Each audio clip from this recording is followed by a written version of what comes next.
Hi, everybody, and welcome to AQ's Blog and Grill. We're excited today to have Andrew Bailey with us. Now, Andrew is heading up a new organization called the And Partnership.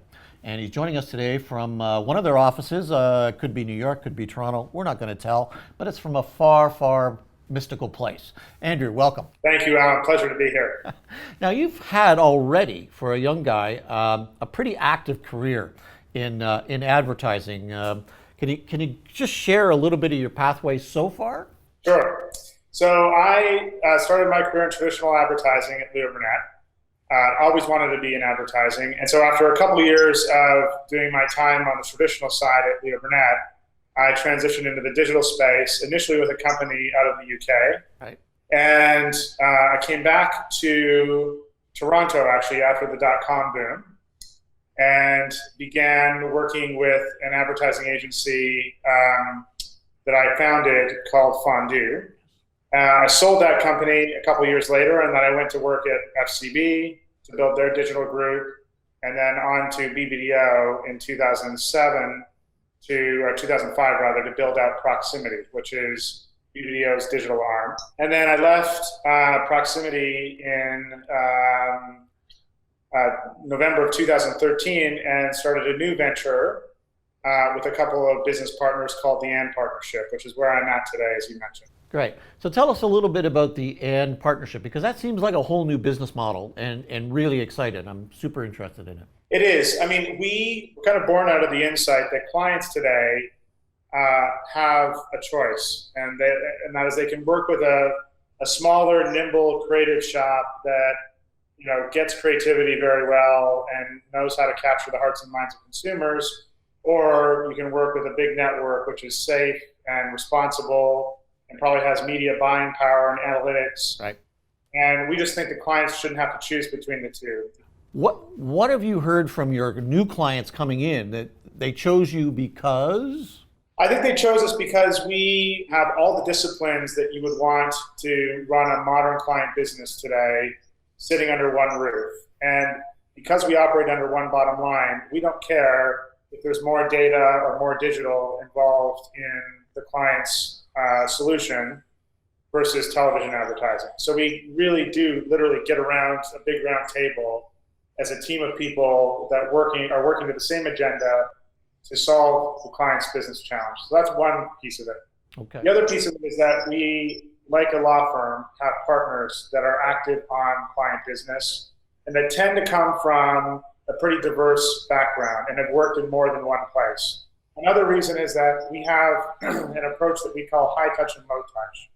So high touch are the things that we do for a client that are very important to the overall strategy, the big creative challenges, and account management where you really need to be close to the client's business priorities.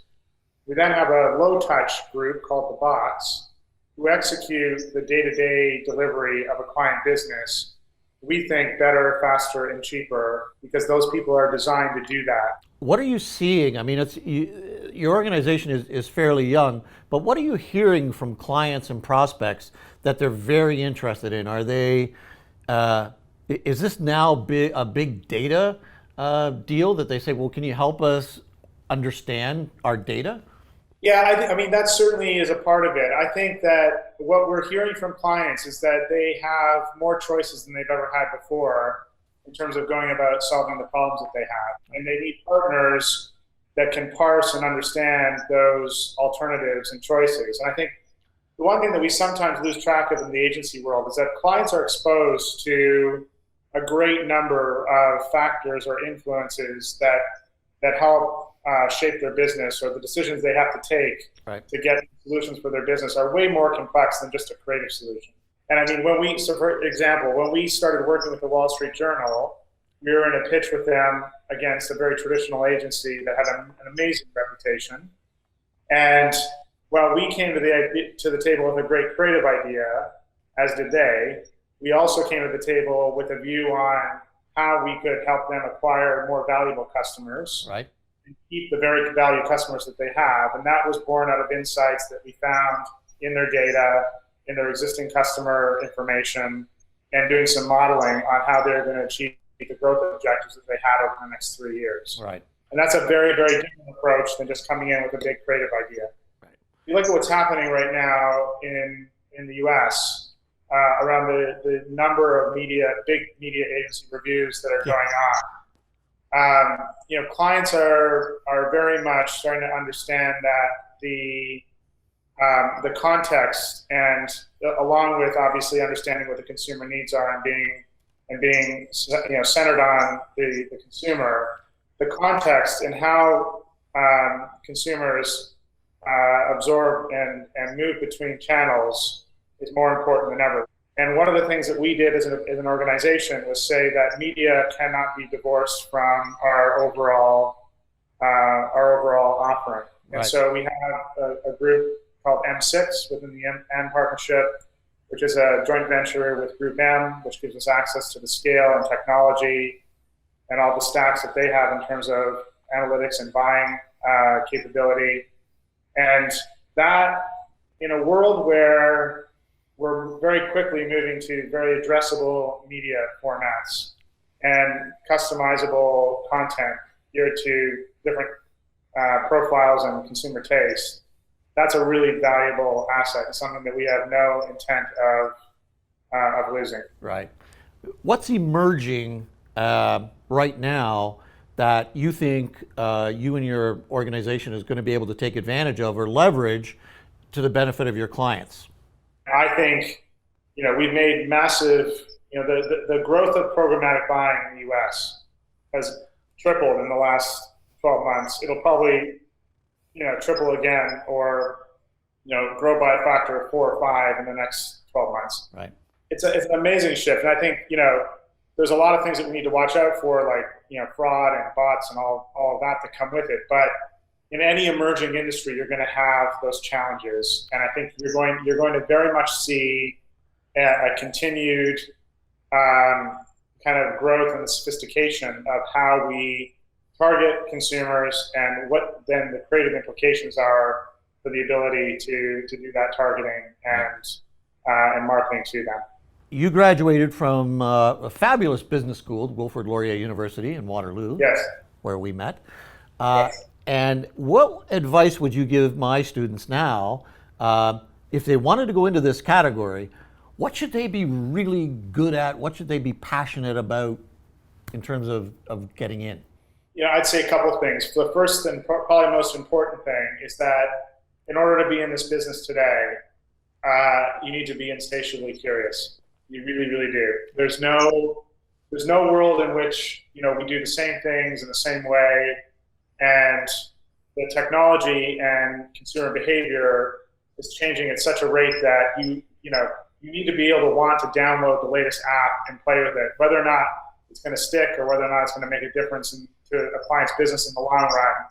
That the market will bear that out, but you need to be curious about the world we live in today.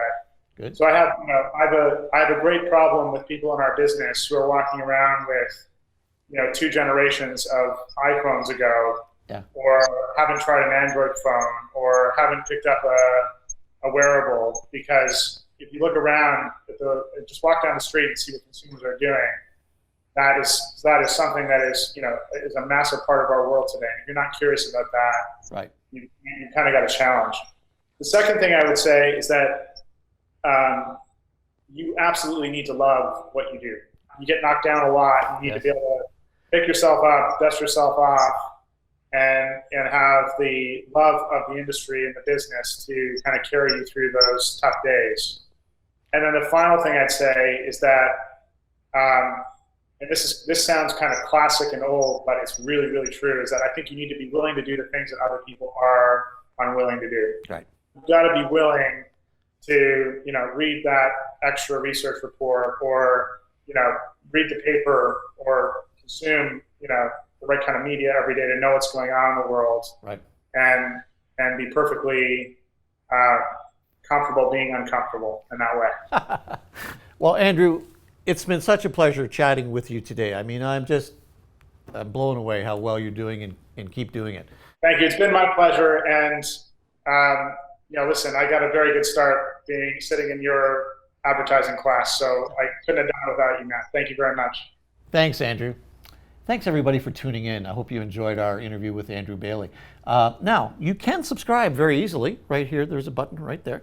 And so push that and you'll be on our subscriber list. We'll just send you notices when new interviews are up and ready to go. We appreciate your time, and we'll see you soon on AQ's Blog and Grill.